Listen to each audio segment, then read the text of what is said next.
तो मैं वेलकम करता हूँ आप सबका अपनी एक नई वीडियो में। आज की इस वीडियो में मैं वो सारे फेजेस को एक्सप्लेन करूंगा विद इन 10 मिनट्स।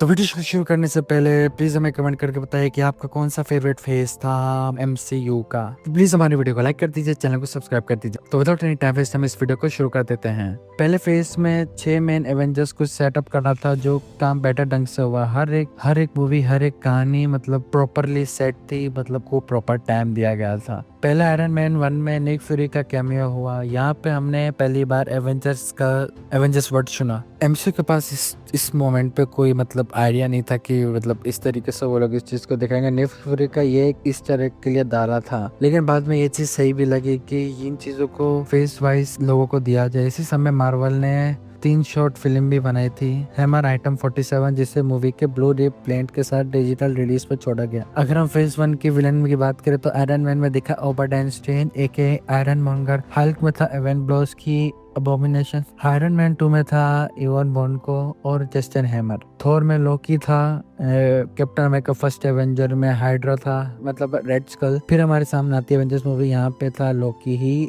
विलन था। यहाँ पे पोस्ट क्रेडिट सीन में इंट्रोड्यूस हुआ थेनोस। यहाँ पे थेनोस को पहली बार दिखाया गया, ये भी क्लियर किया गया, ये आप देख रहे हो ये एक इन्फिनिटी सागा है। फिर हमें कॉमिक कॉन दिखाया गया, यहाँ पे अपकमिंग प्रोजेक्ट्स के बारे में बताया, जहाँ पे एमसीयू फैंस का खुशी का कोई ठिकाना नहीं था, क्योंकि ये सारी कहानी कनेक्ट हो रही थी इन्फिनिटी स्टोन्स के साथ। अब तक जो फेज 1 था, जो तो 2 स्टोन दिखा दिए गए थे। टेसरेक्ट के अंदर स्पेस स्टोन था, लोकी का जो डंडा था उसके अंदर माइंड स्टोन था। फेज 1 जैसे कंप्लीट हुआ, एवेंजर्स को जब लोगों ने देखा, सभी ने इस चीज की तारीफ की। क्रिटिक्स को ये चीजें पसंद आई, चीजें जो अलग अलग कहानी के साथ चल रहे थे वो कैसे एक साथ एक ही मूवी के अंदर आए। ये कनेक्टिविटी मतलब अट्रैक्ट कर रही थी सबको। यही वो पल था, हर एक फैंस इंटरकनेक्ट यूनिवर्स को कनेक्ट कर रहे थे। कंप्लीट फेज 1 का जो बजट था वो $1 अरब था, जिसने 3.8 बिलियन की कमाई की। जिसके बाद एमसीयू का फेज 2 शुरू हुआ, जो 2013 से 2015 तक चला। इसमें भी 6 मूवीज थी। Iron Man 3, Thor the dark world, captain America the Winter Soldier, Guardian of the Galaxy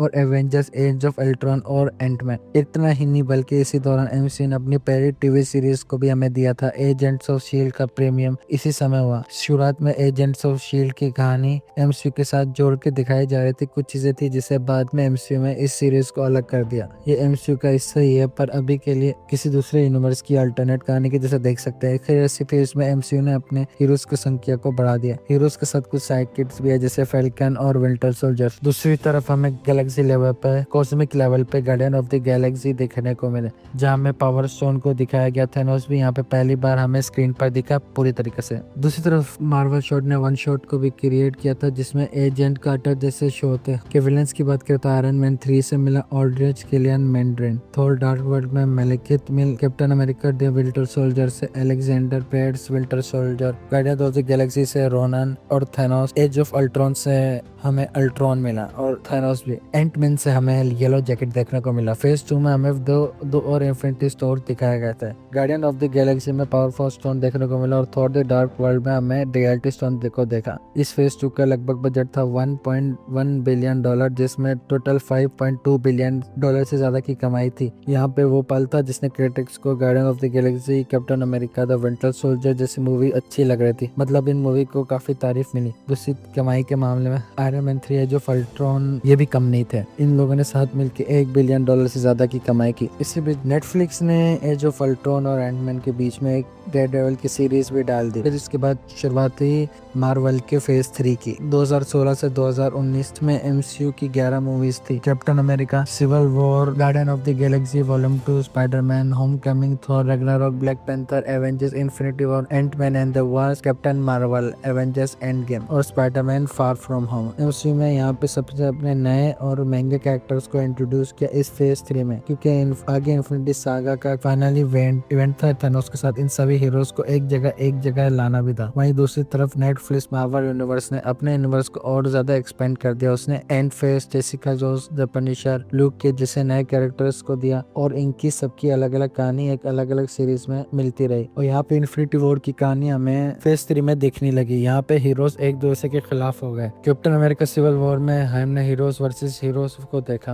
villain zero एक ऐसा सुपर विलन जिसके पास कोई सुपर पावर नहीं थी। उसने दिमाग का इस्तेमाल करके एवेंजर्स को लड़वा दिया था। इस फेज में डॉक्टर स्ट्रेंज भी थे जिसने पहली बार इंट्रोड्यूस किया गया, और Guardian of the Galaxy volume 2 में था villain Ego the Living Planet. Spiderman Homecoming में विलन था वल्चर। थॉर रैग्नारॉक में विलन थी हेला। ब्लैक पैंथर में विलन था Killmonger. Avengers Infinity War में विलन था Thanos. Antman and the Wasp में होस्ट, और फिर एवेंजर्स एंड गेम में फिर से थैनोस। अब आखिरी में फेज 3 खत्म हुई फार फ्रॉम होम से, जिसका विलन था मिस्टीरियो। 2020 से फेज 3 कंप्लीट हुआ, कोविड आ गया और एमसीयू में 1 साल का ब्रेक ले लिया। पूरी इन्फिनिटी सागा जो 2008 से अपनी 3 फेज के साथ चली, उसने थैनोस के आके अपनी कहानी को कंक्लूड कर दिया। फिर स्टार्ट हुआ फेज 4 जो 2021 से 2022 तक थी। एमसीयू अपनी कहानी को एक नया डायरेक्शन देना चाहता था, इसलिए उसने इंट्रोड्यूस किया मल्टीवर्स सागा। इस मल्टीवर्स सागा की शुरुआत में फेज 4 में 7 मूवीज थी। उसकी डिज्नी प्लस की सीरीज थी। Black Widow, Shang Chi the Legend, Spiderman No Way Home, Doctor Strange in the Multiverse of the Madness, Thor Love and Thunder और ब्लैक पैंथर वकांडा फॉरएवर। वहीं दूसरी तरफ शो की बात उसके एक अलग ही डिवीजन था। Falcon and the Winter Soldier, Loki, What If season 1, Hawkeye, Moon Knight, Miss Marvel, She Hulk, ये सारे के सारे एंटमैन के बाद कैरेक्टर्स और उनकी कहानियों को मल्टीवर्स सागा में एक नए ढंग से इंट्रोड्यूस किया गया। वहीं फेज 4 ने इतना कुछ नहीं उखाड़ा जिस पर प्राउड कर सके। Loki series, Spiderman No Way home, कुछ ही चीजें ऐसी हैं जिसको हम लोग देख सकते हैं। बाकी चीजें जितना कुछ भी मिला है, मुझे नहीं लगता आपने उसे रिपीट में देखना चाहिए, और नहीं आप लोगों ने देखा होगा। नेटफ्लिक्स एमसीयू के साथ जुड़ना शुरू हो गया। स्पाइडरमैन नो वे होम ने डेयरडेविल को दिखाया गया। हॉकाई में हमने किंगपिन को देखा। ये पहला क्रॉसओवर था जब मार्वल और स्टूडियोज एमसीयू में बाकी कैरेक्टर्स को अपनी जगह दे रहा था। वहीं ब्लैक विडो, शैंग-ची, इंटरनल्स, ऐसी मूवीज भी हमें देखने को मिली। स्पाइडरमैन नो वे होम ने हमने Green Goblin, Doctor Octopus, Electro, Sandman, Lizard और सारे एंड्रू टोबी स्पाइडरमैन को देखा। Doctor Strange Multiverse of the Madness में Scarlet Witch, Fantastic Four, bold और एक ऐसा यूनिवर्स जहां इल्यूमिनाटी टीम है, और अब वो अपने यूनिवर्स में इंकर्जन को फेस कर रहे, जिन्होंने अपने पीछे के जिम्मेदार डॉक्टर स्ट्रेंज को बताया। कुछ चीजें मूवी में सही थी, कुछ चीजें ऐसी थी जबरदस्ती का लग रहा था कि वो थोप दिया गया है। इंकर्जन यहाँ पे सही दिखाया गया। डॉक्टर स्ट्रेंज के साथ जो फाइनल बैटल हुई और भी ज्यादा बैटल हो सकती थी। मूवी में मल्टीवर्स के नाम पे कहीं भी और भी ज्यादा यूनिवर्स दिखाई जा सकते थे, लेकिन इस चीज को बहुत ज्यादा सीमित कर दिया गया। यही Lord Thor Love and thunder का था, यहाँ पे गॉड दिखाया गया। मार्वल्स कॉमिक का एक पावरफुल कैरेक्टर जिसे सिनेमैटिक यूनिवर्स में एक बच्चा चोर बना दिया। ब्लैक पैंथर वकांडा फॉरएवर एक नॉर्मल थी जहाँ नमोर को इंट्रोड्यूस किया गया। वहीं शो का जो डिवीजन था वो विंटर सोल्जर देखने को मिला। एक बेहतरीन सीरीज लोकी की देखने को मिली। व्हाट इफ का सीजन 1 दिया गया। वहीं मार्वल टेलीविजन जैसे डिज्नी पे शो देखने को मिला वांडाविजन, और इसकी विलन थी Agatha Harkness. Falcon and the Winter Soldier से फ्लैश मैसर, लोकी से था ह्यूमन्स और कैक्सिंग, हॉकाई से था किंगपिन, स्पाइडरमैन से था ऑर्थर। और यहाँ पे फेज 4 का पूरा बजट 1.5 अरब डॉलर था, जिसमें लगभग 5 अरब डॉलर से ज्यादा कमाई की। यही कोविड के समय था जहाँ पे मूवीज रिलीज नहीं हो रही थी, लोग थिएटर नहीं जा रहे थे, फिर भी इसके बावजूद ये चीजें काम की। फेज 5 की शुरुआत हुई। इसके बाद जो 2024 से 2025 तक 6 मूवीज थी, 9 सीरीज थी। इस मूवी से Antman and the Wasp, Quantumania, Guardians of the Galaxy volume 3, the Marvels, Deadpool and Wolverine, Captain Marvel, Thunderbolt. इसकी हम बात करें, सीरीज की बात करें तो Secret Invasions, Loki season 2, What If season 2, Echo, Agatha, All along,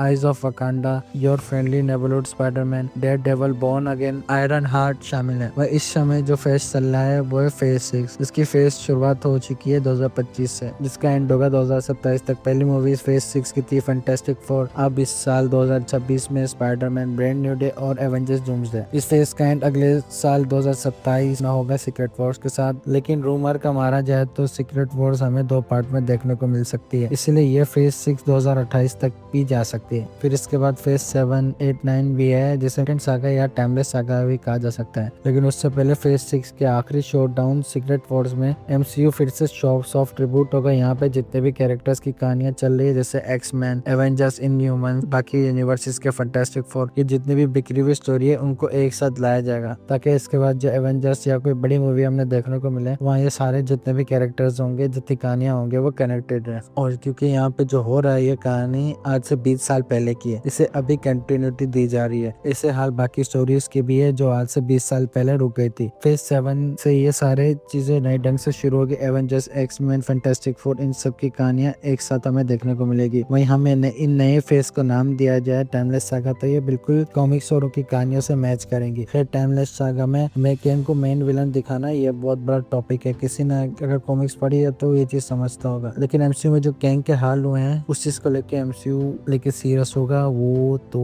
chances थोड़े कम लगता है। तो ये थी एक्सप्लेनेशन सारी की सारी एमसीयू के फेजेस की। तो हमें कमेंट करके बताइए कि आप लोगों का फेवरेट फेज कौन सा था और आप लोग फ्यूचर के फेजेस के लिए कितने एक्साइटेड हैं। तो आज की इस वीडियो के लिए इतना ही। आप लोग को वीडियो पसंद आएगी प्लीज हमारी वीडियो को लाइक कीजिएगा, चैनल को सब्सक्राइब कीजिएगा। मैं आप लोगों से मिलूंगा अपने अगली वीडियो में। बाय।